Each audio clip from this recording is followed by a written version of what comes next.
যদি দলিল পাই তাহলে মেনে নেব, আর যদি আমরা দলিল না পাই তাহলে তার কথাটা একদম ছুঁড়ে ফেলে দেব। এটা হচ্ছে মেন কথা। আল্লাহ রসুল সাল্লাল্লাহু আলাইহি সাল্লাম বলেছেন, এটা উল্লেখ করা আছে সহিহ বুখারীতে, কিতাবুল ইলম, হাদিস নাম্বার 105 থেকে 110, যে ব্যক্তি আমার নামে মিথ্যা কথা বলল তার থাকার জায়গায় জাহান্নাম। এখন কোনো হুজুর যদি বলে যে আল্লাহ রসুলের নামে যদি মিথ্যা কথা বলে যে তিনি এরকম মিলাদ পালন করেছেন বা এরকম 3 দিনে এগুলো করেছেন, তাহলে এটা হচ্ছে কি, সে যদি এটা আল্লাহ রসুলের নাম নিয়ে বলে তাহলে তার থাকার জায়গায় জাহান্নাম, সে যত বড়ই হুজুর হোক তার থাকার জায়গা জাহান্নাম। আল্লাহ বলেছেন পবিত্র কোরআনে, এটা উল্লেখ করা আছে সূরা হুজুরাত সূরা নম্বর 49 আয়াত নাম্বার 6, যে যদি কোনো ফাসিক ব্যক্তি তোমাদের নিকট কোনো খবর নিয়ে আসে তাহলে তোমরা তাকে যাচাই করে নাও। অর্থাৎ আল্লাহ সুবহানাহু ওয়া তাআলা বলছেন, যদি কেউ আমাদের নিকট কোনো তথ্য নিয়ে এলো, এবং আমাদের সেটাকে কী করতে হবে, যাচাই করতে হবে আসলে এই দলিলটা আছে কিনা, এই যে অমুক ব্যক্তি এই কথাটা বললো, এই কথাটার দলিল আছে কিনা কোরআন এবং হাদিসে, এটা আমাদের যাচাই করতে হবে। আর কোনো একজন হুজুর একটা কথা বললো, সে কথা আমি শুনলাম এবং মানুষকে বলে বেড়ালাম, এটা হচ্ছে মিথ্যাবাদীদের লক্ষণ। আল্লাহ রাসূল সাল্লাল্লাহু আলাইহি ওয়াসাল্লাম বলেছেন, এটা উল্লেখ করা আছে সুনান আবু দাউদে, হাদিস নাম্বার 4992। এখানে উল্লেখ করা আছে, কোনো ব্যক্তি মিথ্যাবাদী হওয়ার জন্য এতটুকুই যথেষ্ট যে সে যা শোনে তার যাচাই বাছাই ছাড়াই বলে বেড়ায়। সুতরাং আমাদের কোনো কথা বলার আগে যাচাই বাছাই করতে হবে এবং আমাদের অবশ্যই দলিলের অনুসরণ করতে হবে। দলিল অর্থাৎ পবিত্র কোরআন এবং সহিহ হাদিস। আশা করি তুমি বিষয়টা বুঝতে পেরেছো যে আমাদের অবশ্যই দলিলের অনুসরণ করতে হবে। আর যেহেতু এই চল্লিশা করার কোনো দলিল নেই, চল্লিশা করা ব্যাপারে কোনো কথা নেই, চল্লিশা মিলাদ মাহফিল, তারপর এগুলো 3 দিনা চল্লিশা ইত্যাদি যেগুলো করা হয় মৃত ব্যক্তিকে কেন্দ্র করে, তারপর কবরের সামনে গিয়ে সম্মিলিতভাবে মোনাজাত করা, এগুলোর কোনো দলিল নেই। নামাজের পর সম্মিলিত মোনাজাত, এগুলোর কোনো দলিল নেই। এগুলো করলে বিদাত হবে, পাপ হবে। দলিলবিহীন আমল করা, দলিলবিহীন জমি ক্রয় করে তুমি যেরকম দুনিয়াতে ক্ষতিগ্রস্ত হবা, ঠিক সেরকমই দলিলবিহীন আমল করে পরকালে ক্ষতিগ্রস্ত হবা। ওয়েট, তাই না? এবার বলো যে এই 3 দিনা চল্লিশা, মৃত্যুবার্ষিকী, তারপরে সম্মিলিত মোনাজাত করা যাবে না, এই কথাটা কোন হাদিসে লেখা আছে এটা বলো। আচ্ছা, সুন্দর প্রশ্ন। এবার তুমি বলছো যে এগুলো করা যাবে না, অর্থাৎ চল্লিশা করা যাবে না, 3 দিনা করা যাবে না, মানে করতে হবে এরকম কোনো কথা নেই। এখন করা যাবে না এটা কোথায় আছে, তাই না? এগুলো যে করা যাবে না এটা আবার কোথায় আছে, এটা তোমার প্রশ্ন, তাই তো? এখন আমি যদি বলি যে পুরা গ্রাম অর্থাৎ আমাদের গ্রাম নসিপুর পুরোটাই আমার, নসিপুরে যত জমি আছে সবগুলোই আমার, এটাকে তুমি মেনে নিবা? না।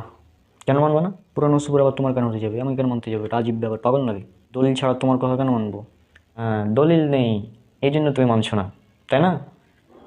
আমি বললাম পুরো নসিপুর আমার, কিন্তু এর কোনো দলিল নেই, এই জন্য তুমি মানবে না, কেউ মানবে না। কিন্তু আমি বলছি পুরো নসিপুর আমার, পুরো নসিপুরই আমার।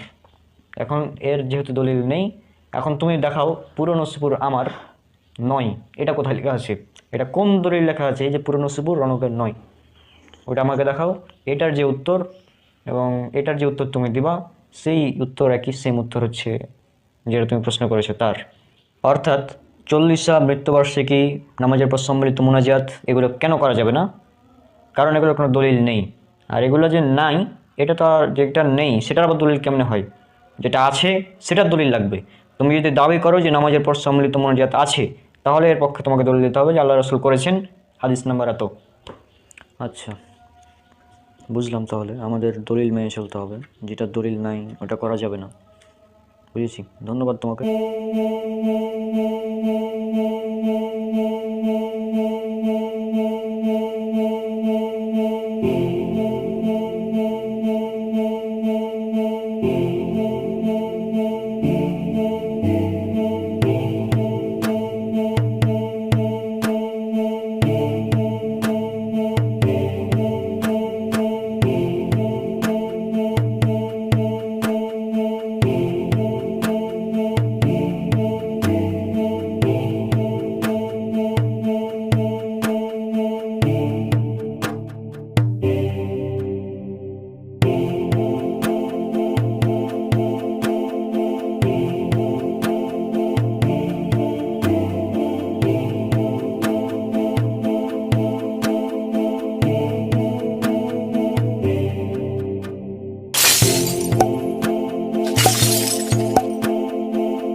বিদাত, ওগুলো কোনো দলিল নাই।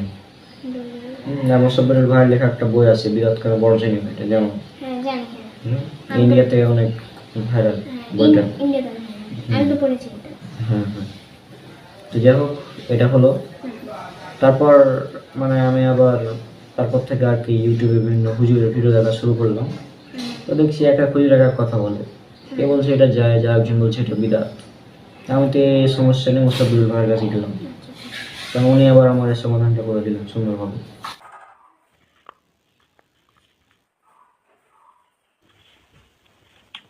ভাই আমি প্রচুর বিপদে আছি, মানে কীভাবে আপনাকে বিষয়টা বুঝাবো আমি ঠিক বুঝছি না। সেটা হচ্ছে যে আমরা তো সাধারণ মানুষ, ইসলাম সম্পর্কে তো জানি না, অল্প কিছুটা জানি যা শুনি সেগুলো করি। তো আমি কিছুদিন আগে ইউটিউবে ভিডিও দেখছিলাম, এক হুজুর বলছে যে নামাজের পরে যে আমরা সম্মিলিত মোনাজাত করি এটা হচ্ছে বিদাত, করলে নাকি জাহান্নামে যাবে। তারপরে আর এক হুজুর বলছে যে না, নামাজের পর সম্মিলিত মোনাজাত করতে হবে, এটা জায়েজ। তো আমি তো অবাক হলাম যে কী ব্যাপার রে ভাই, এক হুজুর বলছে জায়েজ আর এক হুজুর বলছে বিদাত। তো তারপরে এটা গেল, আমি মানে এটা নিয়ে একটা বিভ্রান্তিতে আছি। আর আরেকটি বিষয় সেটা হচ্ছে যে এক হুজুর বলছে যে নামাজে ইমামের পেছনে সূরা ফাতিহা পড়া যাবে না, আর এক হুজুর বলছে নামাজে ইমামের পেছনে সূরা ফাতিহা পড়তে হবে, এটা ফরজ, পড়াই লাগবে, না পড়ে নামাজ হবে না। তো আমি তো মানে বড় ধরনের বিভ্রান্তিতে আছি, কি করব এখন? যদি আর আমি জানি যে আপনি ইসলাম নিয়ে গবেষণা করেন, পড়াশোনা করেন, তো আমি আশা করি যে আপনি এইটার একটা ভালো সমাধান দিতে পারবেন। তো এইটার যদি একটা ভালো সমাধান দেন তাহলে আমার এবং যারা দর্শক রয়েছে আমাদের অনুসারী তারা সবাই এর থেকে উপকৃত হবে। আমার প্রবলেমটা আমি বুঝেছি, সেটা হচ্ছে যে তুমি বলছো যে এক হুজুর এক কথা বলছে আর এক হুজুর এক কথা বলছে, আমরা সাধারণ মানুষ আমরা কোন দিকে যাব, তাই না? তো এর সমাধান কিন্তু পবিত্র কোরআনে আল্লাহ সুন্দরভাবে দিয়ে রেখেছেন। তুমি যদি পড়াশোনা করতে তাহলে বিষয়টা বুঝতে পারতে। সেটা হচ্ছে আল্লাহ পবিত্র কোরআনে বলেছেন, সূরা আলাক সূরা নম্বর 96 আয়াত নম্বর 1, পড়ো তোমার প্রভুর নামে যিনি তোমাকে সৃষ্টি করেছেন।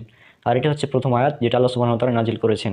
অর্থাৎ আল্লাহ সুবহানাহু ওয়া তাআলা আমাদের মানে ধর্মটাকে, আমাদের ইসলাম যেটা, এটাকে পালন করার জন্য সর্বপ্রথম কী বলেছেন? পড়তে বলেছেন। হ্যাঁ, পড়তে হবে। কিন্তু আমাদের সমাজে দেখা যায় যে আমরা পড়াশোনা বাদ দিয়ে অমুক হুজুর কী বললো, তমুক হুজুর কী বললো, এগুলো দেখে বেড়াই, দিয়ে বিভ্রান্তিতে পড়ি। মূল কারণ কিন্তু এটাই, পড়াশোনা না করে হুজুর এটা বলছে অমুক হুজুর এটা বলছে, আমরা কোনটা মানবো, এটা নিয়ে বিভ্রান্তিতে পড়ে তখন বলে যে এক হুজুর এক কথা বলছে আর এক হুজুর এক কথা বলছে, আমরা এখন কী করব? ঠিক না? এটা হচ্ছে 1 নম্বর পয়েন্ট। 2 নম্বর পয়েন্ট সেটা হচ্ছে আল্লাহ সুবহানাহু ওয়া তাআলা বলেছেন, পবিত্র কোরআনে অসংখ্য জায়গায় উল্লেখ করা আছে। সূরা ইমরান সূরা নম্বর 3 আয়াত নম্বর 32, সূরা ইমরান সূরা নম্বর 3 আয়াত নম্বর 132, সূরা নিসা সূরা নম্বর 4 আয়াত নম্বর 59, সূরা নিসা সূরা নম্বর 4 আয়াত নম্বর 80।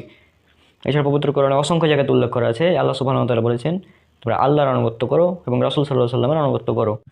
অর্থাৎ আল্লাহ সুবহানাহু ওয়া তাআলা বলছেন যে আল্লাহর আনুগত্য এবং রাসূল সাল্লাল্লাহু আলাইহি ওয়াসাল্লামের আনুগত্য করতে, অর্থাৎ পবিত্র কোরআন এবং আল্লাহ রাসূলের সুন্নাহ মেনে চলতে। রাসূল সাল্লাল্লাহু আলাইহি ওয়াসাল্লাম বলেছেন, এটা উল্লেখ করা আছে মুস্তাদরাকুল হাকিম হাদিস নম্বর 319, এবং এটা হাদিস নম্বরে পাবা হাদিস নম্বর 1500।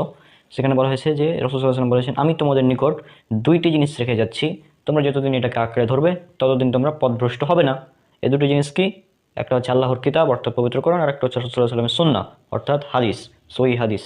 অর্থাৎ আমাদের সর্বপ্রথম পড়াশোনা করতে হবে কোরআন এবং সহিহ হাদিস নিয়ে, এবং আল্লাহ যা বলেছেন রাসূল যা বলেছেন সেগুলো আমাদের মেনে চলতে হবে। এটা হচ্ছে নাম্বার 1 পয়েন্ট। 2 নম্বর পয়েন্ট, আল্লাহ সুবহানাহু ওয়া তাআলা বলেছেন, এটা উল্লেখ করা হয়েছে সূরা নিসা সূরা নম্বর 4 আয়াত নম্বর 59। এখানে বলা হয়েছে যে ইয়া আইয়ুহাল্লাযিনা আমানু, অর্থাৎ হে মুমিনগণ, তোমরা আনুগত্য করো আল্লাহর এবং আনুগত্য করো রাসূলের, এবং তোমাদের মধ্যে যারা ইমামগণ রয়েছেন অর্থাৎ উলিল আমর যারা, তাদের। এখন আল্লাহ রাসূলের আনুগত্য যখন আমরা করব তখন কিন্তু কোনো বিভ্রান্ত হবে না। বিভ্রান্তিতে কখন আসবো? যখন আমরা এই যে উলিল আমর এর আনুগত্য করতে যাব, এখানেই হবে মতভেদ। এক হুজুর এক কথা বলবে আর এক হুজুর আর এক কথা বলবো, আমরা কারটা মানবো। আল্লাহ কিন্তু আয়াতটি এখানেই শেষ করে দেননি, আল্লাহ এখানেই বাকি অংশের সমাধান দিয়ে রেখেছেন। এই যখন মতভেদ হবে তখন আমরা কি করব? এখানে আল্লাহ সুবহানাহু ওয়া তাআলা বলছেন যে যখন তোমরা মতভেদে পতিত হবে, অর্থাৎ যখন তোমাদের মধ্যে মতবিরোধ হবে, তখন সে বিষয়টি আল্লাহ ও রাসূলের দিকে প্রত্যাপন করো। অর্থাৎ কোনো একটি বিষয়ে যখন মতভেদ হবে তখন সেটাকে আল্লাহ এবং রাসূলের দিকে প্রত্যাপন করো। তারপরে বলা হচ্ছে, যদি তোমরা আল্লাহ ও পরকালে বিশ্বাসী হও, এটাই তোমাদের জন্য উত্তম এবং উৎকৃষ্টতর। অর্থাৎ আল্লাহ সুবহানাহু ওয়া তাআলা বলছেন, তোমরা আল্লাহর আনুগত্য করো অর্থাৎ পবিত্র কোরআন মেনে চলো, রাসূল সাল্লাল্লাহু আলাইহি ওয়াসাল্লামের আনুগত্য করো অর্থাৎ সহিহ হাদিস মেনে চলো, এবং তোমাদের মধ্যে যারা কর্তৃত্বের অধিকারী অর্থাৎ উলিল আমর তাদের আনুগত্য করো। এরপরে তাদের আনুগত্য করার পর যখন তোমরা মতভেদে পতিত হবে, যদি তোমরা মতভেদে পতিত হও, তখন যে বিষয়ে তোমাদের মতভেদ হবে সেই বিষয়টাকে তোমরা আল্লাহ ও রাসূলের দিকে ফিরিয়ে দাও, অর্থাৎ কোরআন এবং হাদিসের দিকে ফিরিয়ে দাও, কোরআন হাদিস দিয়ে যাচাই করো কোনটা সঠিক।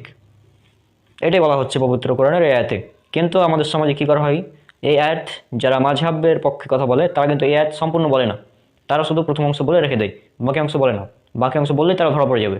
তাহলে নাম্বার 1 পয়েন্ট সেটা হচ্ছে তোমাকে পড়াশোনা করতে হবে, তারপরে কোরআন এবং হাদিস নিয়ে পড়াশোনা করতে হবে। 2 নম্বর পয়েন্ট সেটা হচ্ছে যখন ইমামদের মধ্যে মতভেদ দেখবো তখন কি করতে হবে, তখন সে বিষয়টা আল্লাহ রাসূলের দিকে ফিরিয়ে দিতে হবে, অর্থাৎ কোরআন এবং হাদিস দিয়ে যাচাই করতে হবে। আরেকটি বিষয় আল্লাহ সুবহানাহু ওয়া তাআলা বলেছেন, এটা উল্লেখ করা আছে সূরা নাহল সূরা নাম্বার 16 আয়াত নাম্বার 43 এবং সূরা আম্বিয়া সূরা নাম্বার 21 আয়াত নাম্বার 7। বলা হয়েছে, সুতরাং তোমরা যদি কোনো বিষয় না জানো তাহলে তোমরা জ্ঞানীদেরকে জিজ্ঞাসা করো, অর্থাৎ জ্ঞানীদেরকে জিজ্ঞাসা করতে বলা হয়েছে। কিন্তু জ্ঞানীদের থেকে জিজ্ঞাসা করতে বলা হয়েছে, তবে জ্ঞানীদেরকে অন্ধ অনুসরণ করতে বলা হয়নি, জ্ঞানীদেরকে জিজ্ঞাসা করতে বলা হয়েছে। আপনি কোনো একটি বিষয়ে বুঝতে পারছেন না, তখন সে বিষয়ে একজন আলেমকে জিজ্ঞাসা করবেন এবং তার কাছে দলিল সহকারে জেনে নেবেন যে আপনি যে কথাটা বললেন আপনার এই কথার পিছনে কোরআন এবং হাদিসের দলিল কোথায় আছে, এটা জেনে নেবেন। এটা হচ্ছে মেন পয়েন্ট। তো আমরা প্রথমত পড়াশোনা, তারপরে জ্ঞানীদেরকে জিজ্ঞেস করবো যদি কোনো বিষয়ে বুঝতে না পারে, আর কোনো বিষয়ে যখন ইমামদের মধ্যে মতভেদ হবে তখন সেটা কোরআন হাদিসে যাচাই করব। এখন আপনি দেখুন সম্মিলিত মোনাজাতের ব্যাপারে যে কথাটা বলছেন, এক হুজুর বলছে যে করা যাবে আর এক হুজুর বলছে এটা বিদাত। এখন কার কথাটা সঠিক এটা আমাদের যাচাই করতে হবে। নাম্বার 1 পয়েন্ট, আল্লাহ সুবহানাহু ওয়া তাআলা বলেছেন পবিত্র কোরআনে, এটা উল্লেখ করা আছে সূরা নিসা সূরা নাম্বার 4 আয়াত নাম্বার 103। আল্লাহ সুবহানাহু ওয়া তাআলা বলেছেন, অতঃপর যখন সালাত শেষ হয় তখন তোমরা দাঁড়ানো, বসা অথবা শোয়া অবস্থায় আল্লাহকে স্মরণ করো।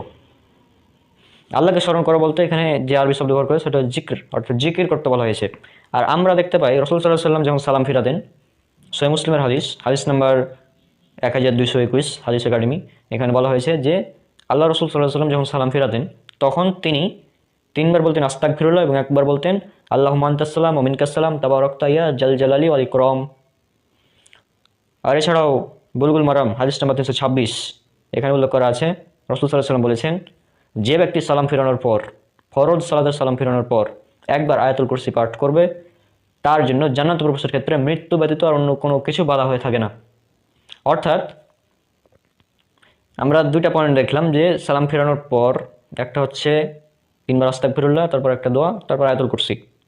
এবং আরেকটি হাদিস সহিহ মুসলিম উল্লেখ করা আছে হাদিস নাম্বার 1239, এখানে বলা হয়েছে যে যে ব্যক্তি সালাম ফিরানোর পর ফরজ সালাতের পর প্রত্যেক সালাতের পর 33 বার সুবহানাল্লাহ, 33 বার আলহামদুলিল্লাহ, 33 বার আল্লাহু আকবার এবং একবার লা ইলাহা ইল্লাল্লাহু ওয়াহদাহু লা শারীকা লাহু লাহুল মুলকু ওয়া লাহুল হামদু ওয়া হুয়া আলা কুল্লি শাইইন কাদির, এটা পাঠ করবে, তার পূর্বের সমস্ত গুনাহ মাফ করে দেওয়া হবে যদিও তা সমুদ্রের ফেনা সমতুল্য হয়। তাহলে এই 3টি কাজ যদি আপনি করেন তাহলে আপনার কত টাইম লাগবে একবার চিন্তা করেন। আর হাদিসে কিন্তু শুধু এই 3টা বিষয় নাই, আমরা হাদিসে যদি দেখতে পাই আল্লাহ রাসূল সাল্লাল্লাহু আলাইহি ওয়াসাল্লাম সালাম ফিরানোর পর অনেকগুলো দোয়া করতেন, কিন্তু কখনোই ফরজ সালাতে সালাম ফিরে সম্মিলিতভাবে মোনাজাত করেননি, অর্থাৎ সম্মিলিত মোনাজাত করার পক্ষে কোনো দলিল নেই।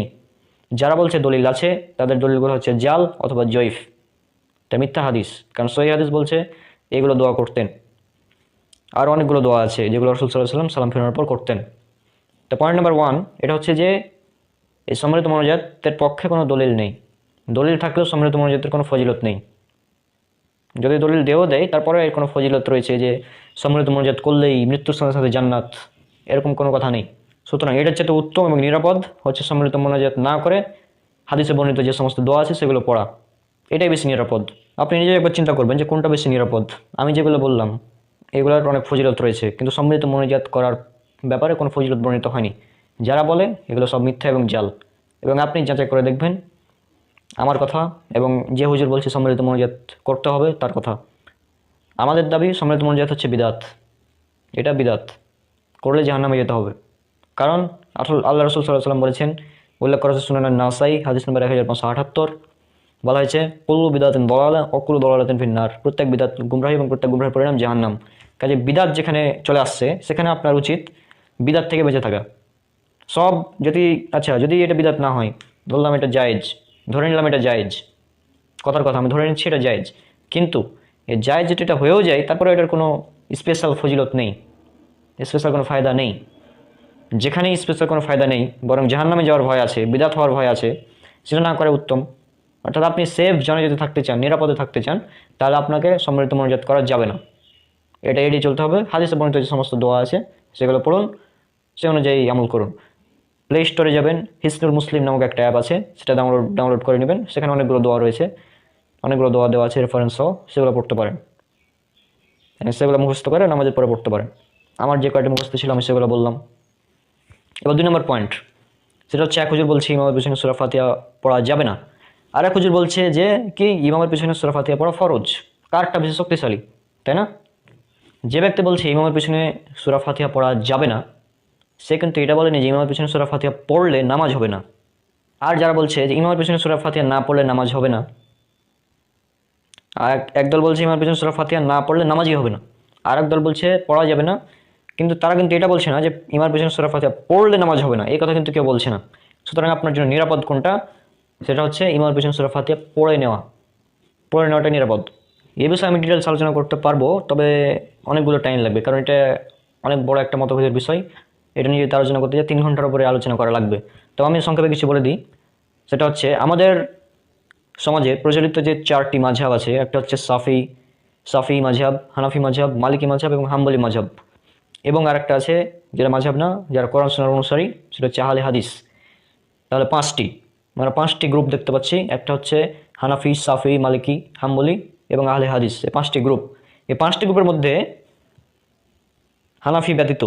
হানাফি বাদে সাফি, মালিকি, হাম্বলি এবং আহলে হাদিস 4টি গ্রুপ বলছে ইমামের পিছনে সূরা ফাতিহা পড়তে হবে। 4টি গ্রুপ বলছে ইমামের পিছনে সূরা ফাতিহা পড়তে হবে, অর্থাৎ 4 জন একমত যে ইমামের পিছনে সূরা ফাতিহা পড়তে হবে। একজন শুধু বলছে, ইমাম আবু হানিফা বলছে যে ইমামের পিছনে সূরা ফাতিহা পড়তে হবে না। কিন্তু ইমাম আবু হানিফার একজন ছাত্র ইমাম মুহাম্মদ, তিনি কি বলছেন? এটা উল্লেখ করেছে হেদায়া ইসলামিক ফাউন্ডেশন থেকে ছাপানো 1 নম্বর খণ্ড সালাত অধ্যায়ের আপনার পৃষ্ঠা নম্বর 92 নম্বর পৃষ্ঠা। এখানে বলা হয়েছে যে ইমাম মুহাম্মদের মতে ইমামের পিছনে সতর্কতামূলক সূরা ফাতিহা পড়ে নেওয়াটাই উত্তম। অর্থাৎ না পড়লে নামাজ হবে কিনা এই ব্যাপারে আলোচনা আছে, তবে তিনি বলছেন যে পড়ে নেওয়াটাই উত্তম, সতর্কতামূলক। এছাড়াও ইমাম আবু হানিফার একজন শিক্ষক, মেবি আমার তার নামটা মনে নাই, তিনিও বলেছিলেন যে ইমামের পিছনে সূরা ফাতিহা পড়তে হবে। আর জাস্টিস তাকি উসমানী তার দরসে তিরমিজির এই 311 নম্বর হাদিস এবং 312 নম্বর হাদিসের অধীনে অনেকগুলো কথা লিখেছেন। সেখানে তিনি বিষয়টা উল্লেখ করেছেন, মানে অনেকগুলো দলিল নিয়ে এসেছেন, কারা কারা এটা জায়েজ বলেছেন, কারা কারা মানে জায়েজ বলেননি, অর্থাৎ ইমামের পিছনে সূরা ফাতিহা কারা কারা পড়ার পক্ষে ছিলেন। আর ইমাম বুখারী প্রসিদ্ধ হাদিস, যেটা সবচেয়ে বিশুদ্ধ হাদিস বলা হয়, পবিত্র কোরআনের পরে পৃথিবীর বুকে সবচেয়ে বিশুদ্ধ গ্রন্থ যেটাকে বলা হয়, সেটা হচ্ছে সহিহুল বুখারী। সহিহুল বুখারীর 1ম খণ্ড, পর্ব নম্বর 10, কিতাবুল আজান, হাদিস নম্বর 755-756 এর আগে ইমাম বুখারী একটি অনুচ্ছেদ নিয়ে এসেছেন। সেখানে বলেছেন যে মুকিম অবস্থায় হোক বা সফর অবস্থায় হোক, সশব্দে কিরাতে সালাত হোক বা নিঃশব্দে, সর্বাবস্থায় ইমাম এবং মুক্তাদি উভয়ের জন্য সূরা ফাতিহা পড়া ওয়াজিব। ইমাম এবং মুক্তাদির জন্য সূরা ফাতিহা পড়া হচ্ছে ওয়াজিব। আর ইমাম শাফিঈ রহিমাহুল্লাহ তিনি বলেছেন, এটা উল্লেখ করা আছে হাসিয়া জুজুল কিরাত হাদিস নম্বর 226 এবং বাইহাকির মারিফাতুস সুনান হাদিস নম্বর 928। সেখানে বলা হয়েছে কোনো ব্যক্তির সালাত জায়েজ নয়, হোক সে ইমাম বা মুক্তাদি, হোক সশব্দে কিরাতে সালাত বা নিঃশব্দে কিরাতে সালাত, যতক্ষণ সে সালাতে সূরা ফাতিহা পড়া না হবে তার সালাত জায়েজ নয়। অর্থাৎ ইমাম শাফিঈর মতে ইমামের পিছনে সূরা ফাতিহা পড়া এটা হচ্ছে ফরজ, যদি না পড়েন তাহলে ইমাম শাফিঈর মতে নামাজ হবে না। আচ্ছা, এখানে আর একটা পয়েন্ট, যদি আপনি ইমামের পিছনে সূরা ফাতিহা পড়েন তাহলে হানাফিদের মতো আপনার নামাজ হয়ে যাবে, সাফিদের মতো আপনার নামাজ হয়ে যাবে, মালিকিদের মতো আপনার নামাজ হয়ে যাবে, আহলে হাদিসদের মতো আপনার নামাজ হয়ে যাবে এবং হাম্বলিদের মতো আপনার নামাজ হয়ে যাবে। অর্থাৎ 5 গ্রুপের 5 জনের মতোই আপনার নামাজ হয়ে যাবে। কিন্তু যদি আপনি ইমামের পিছনে সূরা ফাতিহা না পড়েন তাহলে কেবল হানাফিদের মতো আপনার নামাজ হবে, আর বাকি 4 মাযহাব অর্থাৎ সাফি, মালিকি, হাম্বলি এবং আহলে হাদিসের মতো আপনার নামাজ হবে না। তাহলে এখানে নিরাপদ কোনটা আপনি নিজেই চিন্তা করেন। আর ইমাম বুখারী এর জন্য একটি কিতাব রচনা করেছেন আলাদা, আপনাকে বইটা একবার দেখাই। যে এটা হচ্ছে সেই বই, ইমামের পিছনে পাঠনীয় সর্বোত্তম কিরাত। ইমাম বুখারী এটা তখন লিখেছিলেন 12 থেকে 1200 বছর আগে এই কিতাব লিখেছেন, ইমামের পিছনে সূরা ফাতিহা পড়তে হবে এটা প্রমাণ করার জন্য। সহিহ বুখারীর যে হাদিস 756 নম্বর হাদিস উবাইদা বিন সামিত থেকে বর্ণিত, এছাড়াও আছে আবু হুরায়রা থেকে বর্ণিত, মোট 17 জন সাহাবী থেকে হাদিস বর্ণনা করা হয়েছে। বলা হয়েছে লা সলাতা লিমান লাম ইয়াকরা বিফাতিহাতিল কিতাব, লা সলাতা, কোনো সলাত নেই নে ফজর, নে জোহর, নে আসর, নে মাগরিব, নে ইশা, নে তারাবি, নে তাহাজ্জুদ, নে জুম্মা, নে জানাজা, কোনো ধরনের সালাত নেই। লিমান লাম, কারোর জন্য, ইমাম হোক বা মুক্তাদি, কারোর জন্য নেই। ইকরা বিফাতিহাতিল কিতাব, অর্থাৎ সূরা ফাতিহা পড়া ব্যতীত, সূরা ফাতিহা পড়া ব্যতীত কারোর জন্য কোনো ধরনের সালাত নেই। তাহলে এ থেকে বোঝা যাচ্ছে যে ইমামের পেছনে সূরা ফাতিহা পড়া এটাই বেশি নিরাপদ। না পড়লে আপনি সন্দেহে থাকবেন, চারজনের মতে, চারটে গ্রুপের মতো আপনার নামাজ হবে না। সাফির মতো নামাজ হবে না, হাম্বলিদের মতো নামাজ হবে না, মালিকীদের মতো আপনার নামাজ হবে না, আহলে হাদিসদের মতো আপনার নামাজ হবে না। মানে ইমামের পেছনে সূরা ফাতিহা পড়তে হবে, এটা হচ্ছে সবচেয়ে বিশুদ্ধ মত। আর আপনি ইমামের পিছনে সানা পড়েন, তারপর আল্লাহু আকবার ইমাম বলে আপনিও বলেন, তারপর রুকুতে তাসবিহ পড়েন, সিজদাতে তাসবিহ পড়েন, সবই পড়ছেন, তো সূরা ফাতিহা কী দোষ করলো আপনার? এ থেকে বোঝা যায় যে একটা আমাদের ভুল বোঝাবুঝি আছে এই ব্যাপারে। আর এই জন্য তো এই চার মাযহাব একমত যে ইমামের পেছনে সূরা ফাতিহা পড়তে হবে। শাফিঈ, মালিকি, হাম্বলি এবং আহলে হাদিস একমত ইমামের পেছনে সূরা ফাতিহা পড়তে হবে। কারণ হানাফি মাযহাবে শুধু বলা হচ্ছে যে ইমামের পেছনে সূরা ফাতিহা পড়তে হবে না। তো একটি মাযহাবের দিকে দেখে আপনি চারটাকে একদম বাদ দিয়ে, মানে বিষয়টা কেমন হয়ে গেল না? এই জন্য তো বলি যে সবচেয়ে বিশুদ্ধ মত হচ্ছে ইমামের পেছনে সূরা ফাতিহা পড়া। ইমাম বুখারী আজ থেকে 1200 বছর আগে কিতাব লিখেছে ইমামের পেছনে সূরা ফাতিহা পড়ার ব্যাপারে। আর ইমাম বুখারী প্রথম যিনি ইমামের পেছনে সূরা ফাতিহা পড়ার ব্যাপারে একটি স্বতন্ত্র কিতাব রচনা করেছেন। আর তো বললাম সহিহ বুখারীর যেটা হাদিস 756 নম্বর, লা সালাতা লিমান লাম ইয়াকরা বিফাতিহাতিল কিতাব, যে ব্যক্তি সলাতে সূরা ফাতিহা পড়ল না তো সলাত হলো না, স্পষ্ট হাদিস।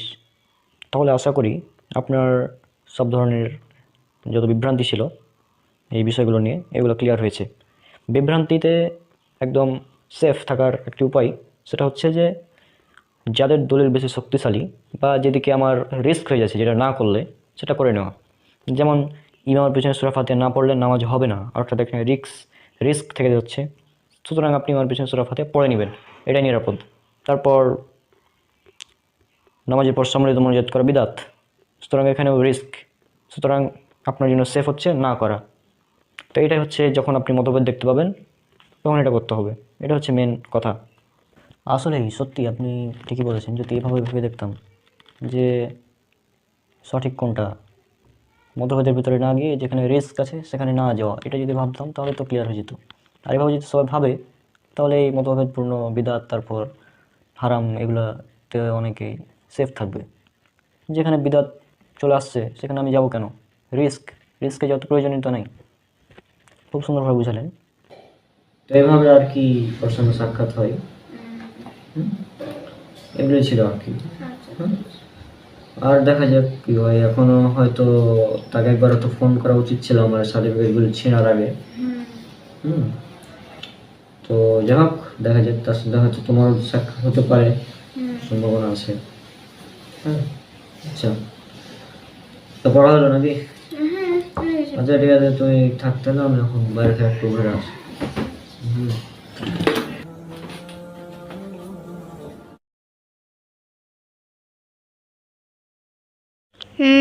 আজকে তো আমার জন্মদিন, ভাইয়া আমাকে উইশ করলো না, যাই দেখি তো একটু।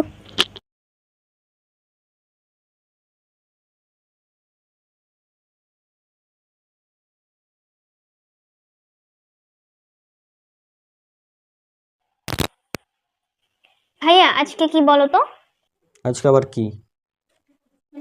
মানে আজকে কি বার? আজকে শুক্রবার, জুম্মার দিন। তো কি হয়েছে নাকি? মানে আজকে কয় তারিখ?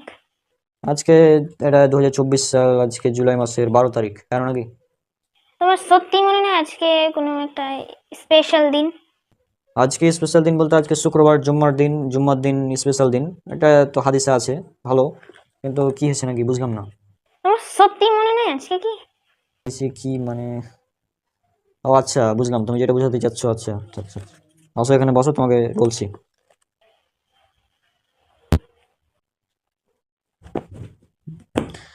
আমি বুঝলাম তুমি যেটা বোঝাতে চাচ্ছ যে এটা হচ্ছে তোমার আজকে জুলাই 12 তারিখ জন্মদিন তোমার, তাই তো?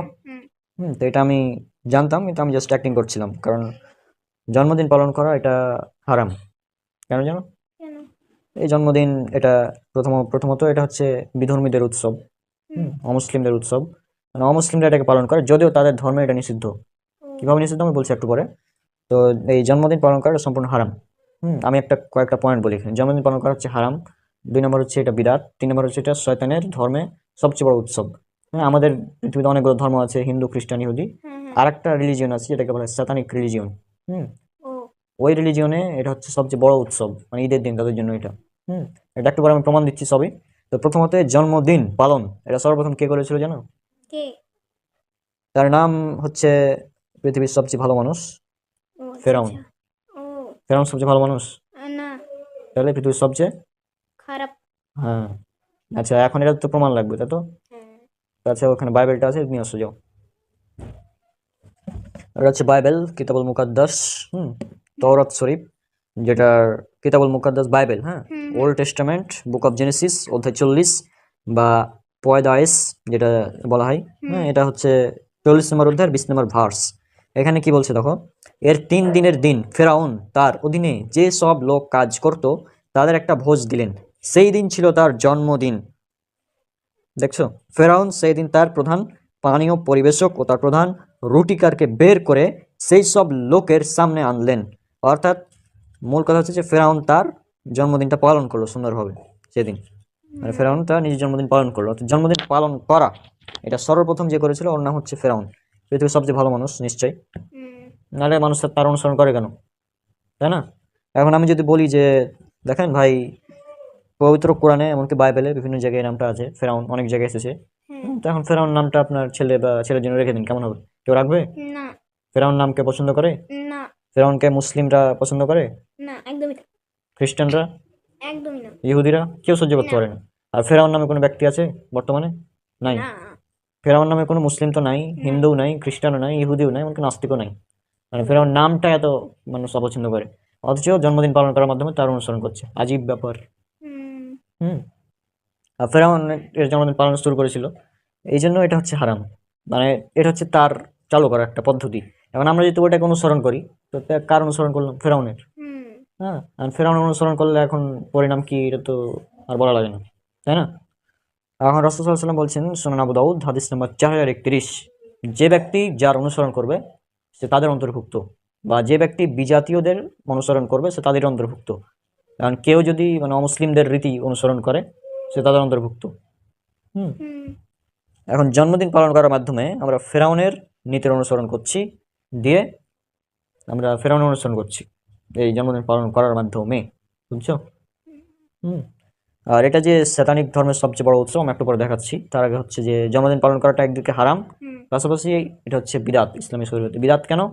কারণ বিদাত হচ্ছে ওই সব জিনিস, মানে আমিলা আমালান লাইসা আলাইহি আমরুনা ফাহুয়া রাদ্দুন। সহিহ মুসলিম হাদিস নাম্বার 1718। হ্যাঁ, ইসলামিক ফাউন্ডেশন নাম্বার 4344, হাদিস একাডেমি 4385। যার রাসূলুল্লাহ সাল্লাল্লাহু আলাইহি ওয়াসাল্লাম বলছেন, আমাদের শরীয়তে যা নেই কেউ যদি সেটা করে তাহলে সেটা বাতিল, প্রত্যাখ্যাত। এটা হচ্ছে বিদআতের সংজ্ঞা।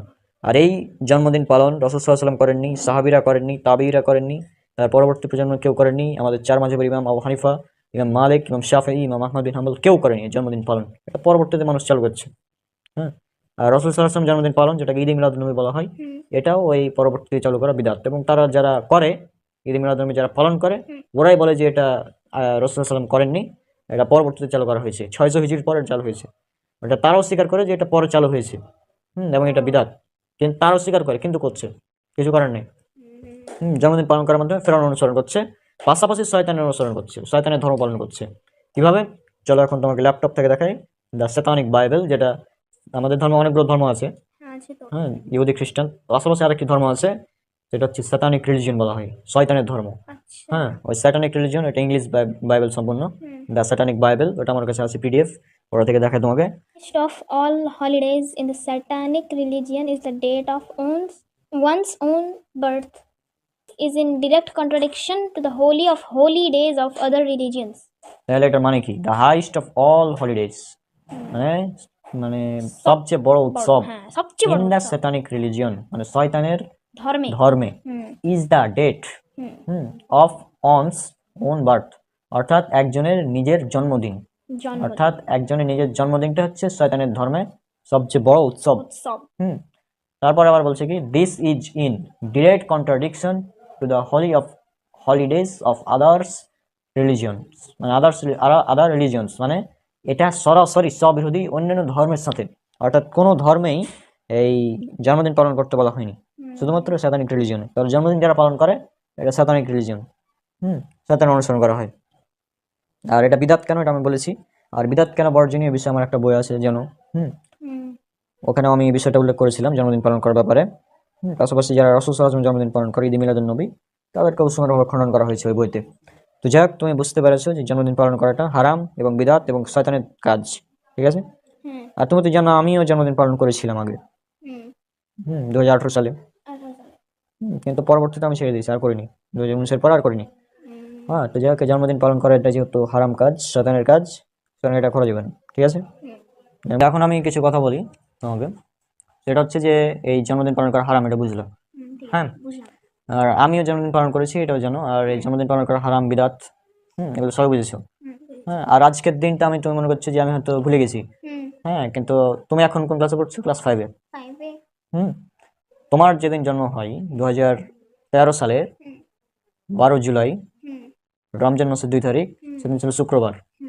তখন আমি ক্লাস 5-এ পড়তাম। অর্থাৎ তুমি আজকে যে ক্লাসে পড়ছো, যেদিন তোমার জন্ম হয় তখন আমি ক্লাস 5-এ পড়তাম। সুতরাং বুঝতে পারছো বিষয়টা আমি কিভাবে ভুলি, তাই না?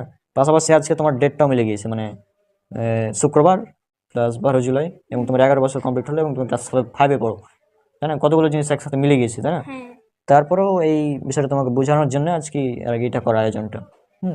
যে জন্মদিন পালন করা একটা হারাম, বিদাত, শয়তানের কাজ। ফেরাউন জন্মদিন পালন করেছিল।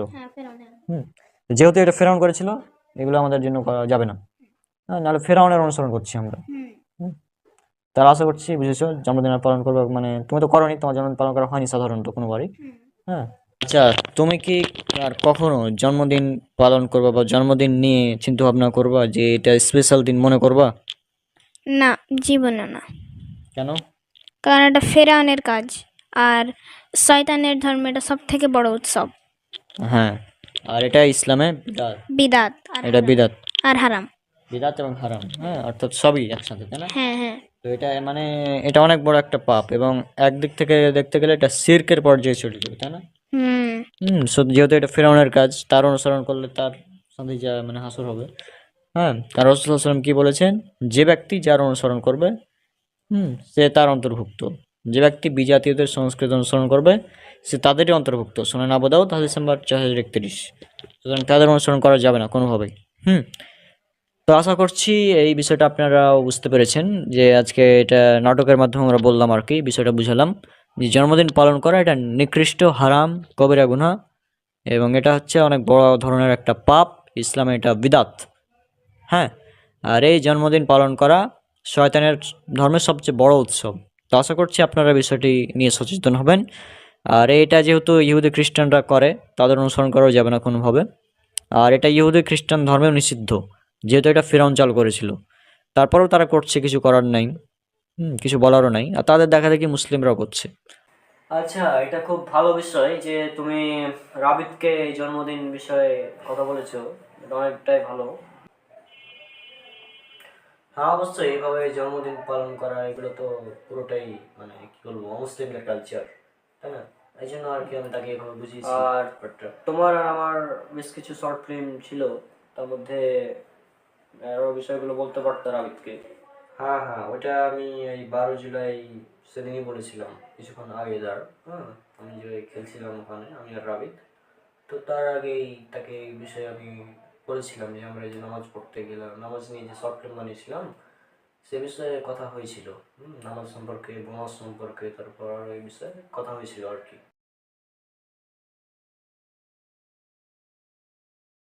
আচ্ছা ভাইয়া, তুমি মোসাব্বিরুল ভাইয়ের সাথে ছিলে না, তখন কি কথা হয়েছিল? তুমি তো আমাকে তখন বলনি।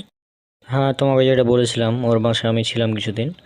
তো সেটা হচ্ছে যে আমি যে সময় বাসায় পৌঁছালাম, তো ওই সময় আসলে কী হয়েছিল যে নামাজের সময়, তো সে আমি বললো যে চলো নামাজে। আমি বললাম নামাজে যাবো না, হ্যাঁ তুই যা। তখন সে আসলে আমাকে নামাজের গ্রুপটাতে বুঝাই।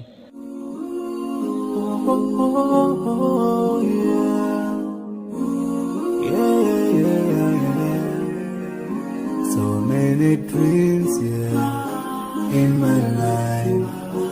I dream a lot of things in my life. আরে বন্ধু, চলো আসর আয়োজন দিয়েছি, নামাজ পড়ে আসি, চলো। আরে না, তুই যা।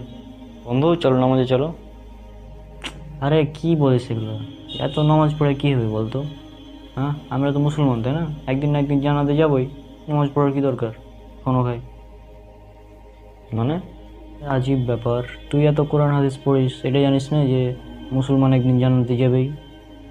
আমি কোরআন হাদিস পড়ি, ঠিক আছে, আমি কোরআন হাদিসে এটা পাইনি তুমি যেটা বলছো যে নামাজ না পড়লেও জান্নাত পাওয়া যাবে, এই ধরনের কথা কোরআন হাদিসে আমি কোথাও পাইনি।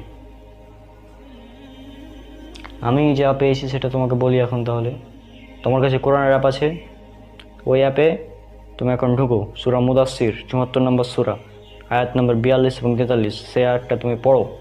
কী লেখা আছে তুমি নিজেই পড়ো। সেদিন অপরাধীদের জিজ্ঞেস করা হবে, কিসে তোমাদের জাহান্নামে প্রবেশ করালো? তারা বলবে, আমরা সালাত আদায়কারীদের অন্তর্ভুক্ত ছিলাম না। তো কি পড়লো? আচ্ছা, বুঝলাম নামাজ না পড়লে জাহান্নামে যেতে হবে, ঠিক আছে, কিন্তু নামাজের জাহান্নামে গেলাম, কিছুদিন থাকলাম, আবার তো জান্নাতে যাবো নাকি? এরকম তো কোনো কথা না, আমরা তো মুসলমান, তাই না? ও, তুমি এখন মনে করছো যে নামাজ পড়ি না জাহান্নামে যাব, কয়েকদিন থাকবো, ফের আবার জান্নাতে যাব, এটা ভাবছো তুমি? আরে তোমাকে তাহলে এখন কিছু হাদিস শোনাই, তারপরে হয়তো তোমার এই ভুল ধারণাটা দূর হবে যে নামাজ না পড়লে কেউ মুসলমান থাকে না। এটা জানো কি তুমি? আল হাদিস অ্যান্ড্রয়েড অ্যাপ আছে না, ওই অ্যাপে এখন ঢুকো, সহিহ মুসলিম খুলো, ওখানে ঈমান অধ্যায়ে যাও, 148 এবং 149 নম্বর হাদিসটা পড়ো। পড়ো, কী লেখা আছে পড়ো। রাসূল সাল্লাল্লাহু আলাইহি সাল্লাম বলেছেন, বান্দা শিরক ও কুফরের মধ্যে পার্থক্য হচ্ছে সালাত। এবার এক কাজ করো, সুনান ইবনে মাজা এর 1079 এবং 1080 নম্বর হাদিসটা পড়ো, কী লেখা আছে পড়ো। রাসূল সাল্লাল্লাহু আলাইহি সাল্লাম বলেছেন, বান্দা শিরক এবং কুফর এর মধ্যে পার্থক্য হলো সালাত। যে সালাত ছেড়ে দিল সে কুফরি করলো, যে সালাত ছেড়ে দিল সে শিরক করলো।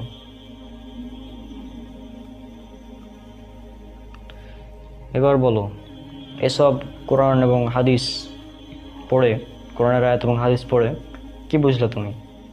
নামাজ না পড়লে কে মুসলমান থাকে না। মুসলমান যদি তুমি হতে চাও তাহলে তোমাকে নামাজ পড়তেই হবে, যেভাবে হোক। নামাজ ছাড়া তুমি মুসলমান থাকতে পারবা না। তুমি যদি, হ্যাঁ, আর ওই যে তুমি হাদিসটা বলছো, কথা বলছো যে মুসলমান একদিন জান্নাতে যাবেই, এটা হচ্ছে সহিহ বুখারীর একটা হাদিসে, সেখানে বলা আছে যে যাদের মধ্যে সরিষা পরিমাণ ঈমান থাকবে তারা জান্নাতে যাবে। কিন্তু তুমি নামাজ না পড়লে তোমার ঈমানই থাকে না, তুমি কীভাবে যাবা? তাই না? তোমার যাওয়ার তো কোনো চান্স নাই। সুতরাং তুমি যদি জান্নাতে যেতে চাও তাহলে তোমাকে নামাজ পড়াই লাগবে 5 ওয়াক্ত দিনে, না পড়লে জান্নাত হাতছাড়া হয়ে যাবে তখন। এখন ভেবে দেখো, সময় এখনো আছে, কি করবা? আমার কাজ দাওয়াত দেওয়া, আমি দিচ্ছি, তুমি না মানলে কিছু করার নাই। তুমি নামাজে গেলে চলো, না হয় আমি গেলাম। আচ্ছা, তারপর কি হয়েছিল? তো তার নামাজের গুরুত্ব বোঝানোর পর আমি নামাজ পড়া শুরু করি, কিন্তু পরের দিন আমি আসলে ফজর উঠতে পারিনি। তো তাকে বললাম যে আমার তো নামাজ আসলে ছুটে যায়, তো এই বিষয়ে আমি কি করব? তখন সে আমাকে খুবই সুন্দর একটা সমাধান দিল আর কি। তো তারপর আর আমার নামাজ ছুটে না। আসসালামু আলাইকুম হুজুর। ওয়ালাইকুম আসসালাম ওয়া রাহমাতুল্লাহ।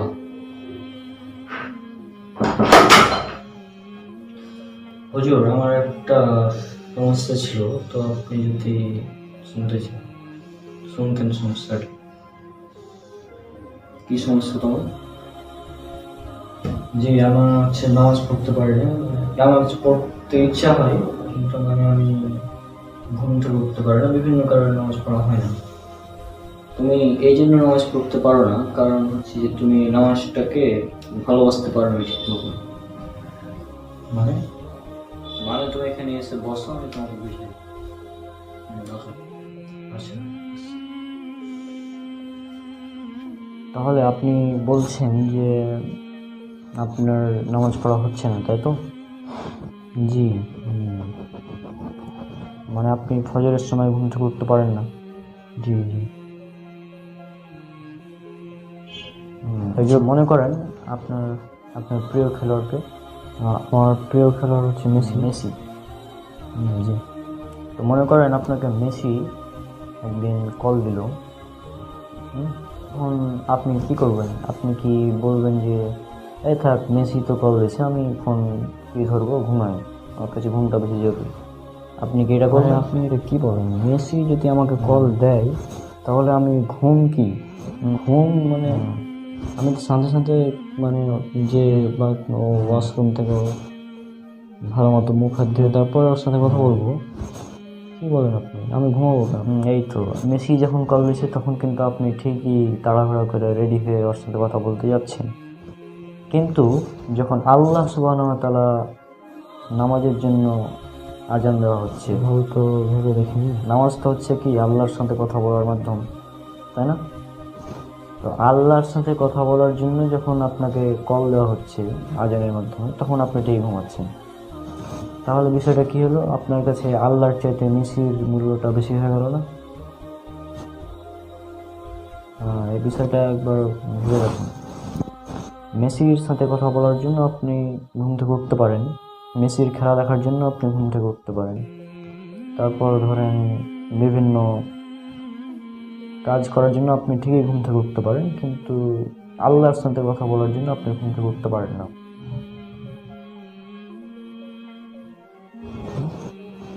5 মিনিট আল্লাহর সাথে কথা বলার জন্য আপনার সময় নাই, কিন্তু এদিকে ঠিকই আপনি 3 ঘন্টা সিনেমা দেখতে পারেন, গেম খেলতে পারেন, ভিডিও দেখতে পারেন বিভিন্ন,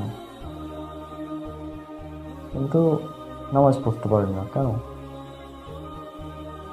আর আসলে নামাজ পড়তে পারি না এটা কোনো কারণ মানে কোনো কারণই নেই নামাজ না পড়ার, এটা মানে এমনি। শুধু একবার চিন্তা করবেন, আপনি যখন নামাজ পড়ছেন তখন আপনি আল্লাহর সাথে কথা বলছেন, এই বিষয়টা চিন্তা করবেন, তাহলে দেখবেন ইনশাআল্লাহ আপনার নামাজ ছুটবে না। যদি এইটা ভাবতে পারেন, আর যদি না ভাবেন তাহলে কিন্তু নামাজে হবে না। আশা করি আপনি বিষয়টা বুঝতে পেরেছেন, এবং আজ থেকে যখনই নামাজ পড়বেন তখনই এটা শুধু চিন্তা করবেন যে আমি আল্লাহর সামনে দাঁড়িয়ে আছি, আল্লাহ আমাকে দেখছেন, তাহলেই আপনি নামাজ পড়ার জন্য অস্থির হয়ে থাকবেন। আরে আপনি তো আপনার গার্লফ্রেন্ডের সাথে কথা বলার জন্য ঠিকই মানে অপেক্ষা থাকেন যে কখন সে কল দেবে আর আমি তার সাথে কথা বলবো, ঠিক না? কিন্তু ঠিকই প্রতিদিন 5 ওয়াক্ত নামাজ পড়ার জন্য আজান দেওয়া হচ্ছে, সে আজানের ব্যাপারে আপনার কোনোই নেই। বিষয়টা আজীব না? আজীব ব্যাপার। আপনি কে যখন মেসি কল দিয়েছে তখন আপনি ঠিকই কথা বলছেন ওর সাথে, 4টার সময় মেসির খেলা দেখার জন্য উঠতে পারছেন, ঘন্টার পর ঘন্টা সিনেমা দেখতে পাচ্ছেন, কিন্তু 5 মিনিট নামাজ পড়তে পারছেন না। তো আশা করি আজকের পর থেকে আপনি বুঝবেন বিষয়টা। আমি তো পারলে হাদিস টাদিস কোরআনের আয়াত ইত্যাদি দিয়ে আপনাকে বুঝাতে পারতাম, কিন্তু আসলে এভাবে বুঝিয়ে লাভ নেই। সেই জন্য আমি বলতে চাচ্ছি যে আপনি জাস্ট বিষয়টা একবার ভেবে দেখুন এভাবে। জি, আপনি যেটা বললেন ভেবে দেখবো। আশা করি আজকে আপনার যে সমস্যা বললেন আপনি এটার সমাধান পেয়েছেন। জি, আর আপনার এই উদাহরণটা আমার অনেক ভালো লেগেছে, অনেক সুন্দর একটা উদাহরণ দিয়েছেন। তো আমি চেষ্টা করবো এখন থেকে নামাজ পড়ার। আর জি জি অনেক ধন্যবাদ আপনাকে। ও আচ্ছা আচ্ছা। হ্যাঁ, তারপর আবার হচ্ছে যে আমি 1 মাস পর ওর বাসায় আবার গিয়েছিলাম, তো সেটা ছিল রমজান মাস। তো রমজান মাসের প্রায় শেষের দিকের মাসে গিয়েছিলাম আর কি। তো আমার মোবাইলে একটা নোটিফিকেশান আসলো যে বোনাস। ও আচ্ছা আচ্ছা, বোনাস। হ্যাঁ হ্যাঁ, বোনাস। তো এই বোনাসটা আসলে আমি ভাবলাম যে নিই, তখন সে আমাকে আর একটা বোনাসের কথা বললো, সেটা হচ্ছে যে শাওয়াল মাসে 6টা রোজা রাখলে নাকি মানে সারা বছর সিয়াম রাখার সমান ফজিলত হয়। তো এগুলো সে আসলে বললো আমাকে। আরে বাহ, 30 জিবির সাথে 10 জিবি বোনাস! আরে না, এই বোনাস তো আমি হাতছাড়া করবো না, আমি তো এখনই নেবো। দেখি ফোন করি, মাইনুলকে ফোন করি, তাহলে ও আমাকে রিচার্জ করে দেবে এখনই তাড়াতাড়ি।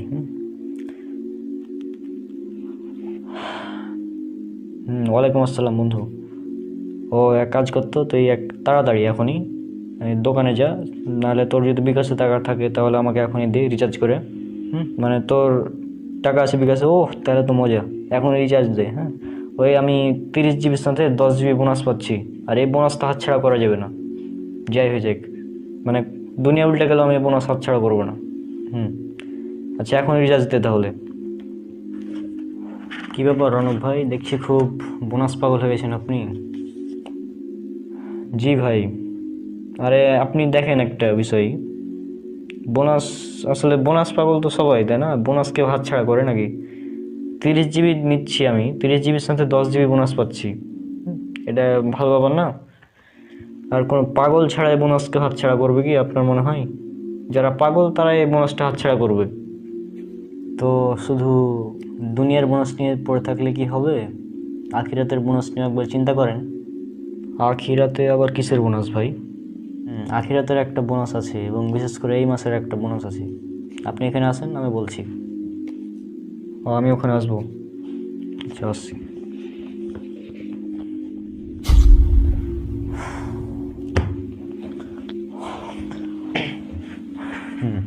শুনুন। জি ভাই বলেন। বোনাসটা তাহলে এবার আমি বলি।